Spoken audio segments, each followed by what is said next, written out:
مشکلات کے بعد جو وقت ہوتا ہے نا عروج والا، وہ جب بندے پہ آتا ہے بہت کمال کرتا ہے۔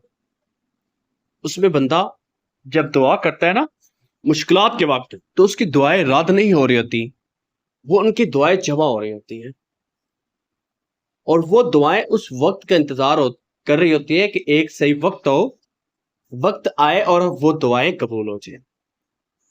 جب وہ آپ کی دعائیں جو جمع ہوئی ہوتی ہیں، اس دن کا وہ دن آ جاتا ہے اور آپ کو اس دعا کے بدلے جو انعامات ملتے ہیں اور مشکلات کے بعد جو آپ کی زندگی آسان ہو جاتی ہے، وہ بہت ہی کمال، وہ جو انعامات ہوتے ہیں وہ بہت ہی کمال کے ہوتے ہیں۔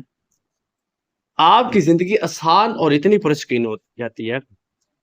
ایاز ایک محمود نامی بادشاہ کا غلام تھا۔ ایاز کے متعلق آپ بھی جانتے ہوں گے، وہ بادشاہ بہت سخت مزاج تھا، بہت ہی سخت، اپنے غلام پہ بہت ہی وہ سختیاں کرتا تھا اور ان پہ جو ہے وہ سخت مزاج سے ملتا تھا۔ ایک دفعہ بادشاہ محفل میں بیٹھے تھے، تو انہوں نے ایک پھل ایاز کو دے دیا اور ایک پھل اپنے وزیر کو دے دیا۔ ایاز جو غلام تھا، وزیر جو کہ ان کا وزیر تھا، جو اس کی وزارت کرتا تھا، دو پھل تھے، ان کو دونوں کو دے دیا، ایک ایاز کو دیا اور ایک وزیر کو دیا۔ وزیر نے جو پھل تھا وہ تھوڑا سا کھایا اور واپس جو ہے وہ ٹوکری میں رکھ دیا، تھوڑا سا کھایا اور واپس ٹوکری میں رکھ دیا، اور ایاز جو ہے وہ پھل کو بڑے مزے کے ساتھ کھانے لگ گیا۔ بادشاہ نے بڑی حیرانی سے پوچھا، وزیر آپ نے پھل کیوں نہیں کھایا؟ اور وزیر نے جواب دیا، بادشاہ نے وزیر سے پوچھا، اے وزیر آپ نے پھل جو ہے وہ کیوں نہیں کھایا؟ تو اس پہ بادشاہ نے جواب دیا، تم جانتے ہو کہ پھل بہت کڑوا ہے۔